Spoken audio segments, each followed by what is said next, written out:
The winter of 1920 was one of the coldest on record.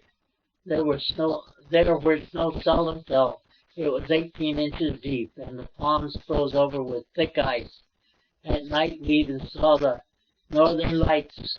One afternoon around March of 1920, I came home from school to find our house on fire.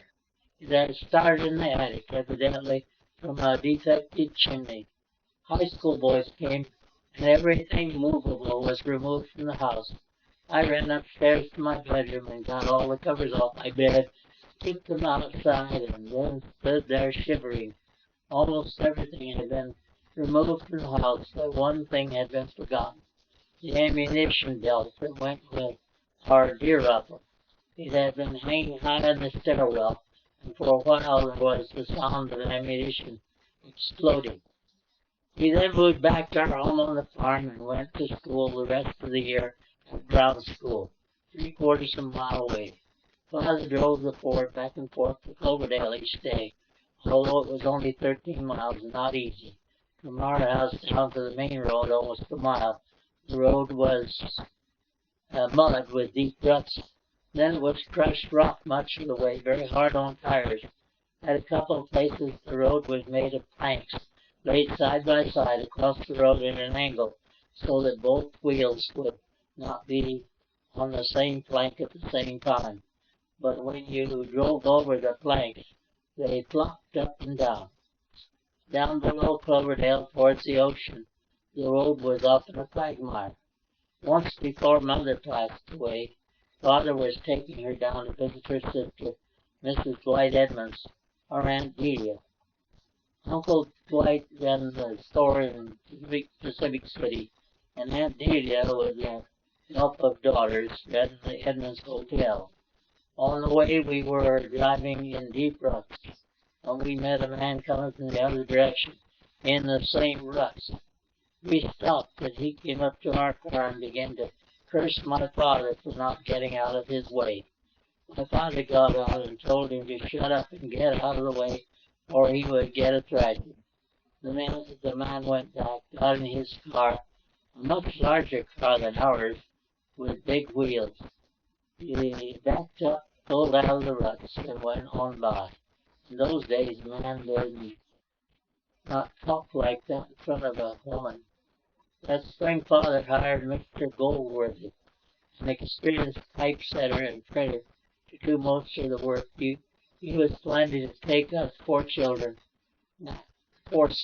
children, and go in the Model T Ford across the states back to his parents' home in North Carolina and visit them. They were now about 90 years old. The Model T was prepared for traveling. A toolbox was on the left running board, a course containing shaft, iron irons, patching materials, a strong wooden box with patching materials, and boots for tire repair. On the right running board, a strong wooden box with hinge lid was bolted. This was the grub box, containing a small kettle, frying pan with bread, sugar, salt, spoons, forks, and granite plates for eating along the way.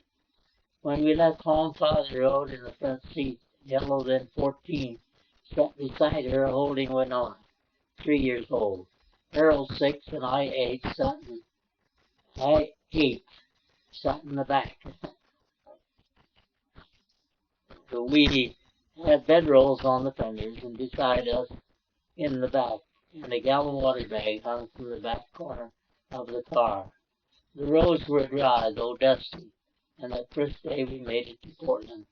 There was a concrete paved road from Amenville to Portland, and we came into town on beautiful Terwilliger Boulevard, winding around the West Hills.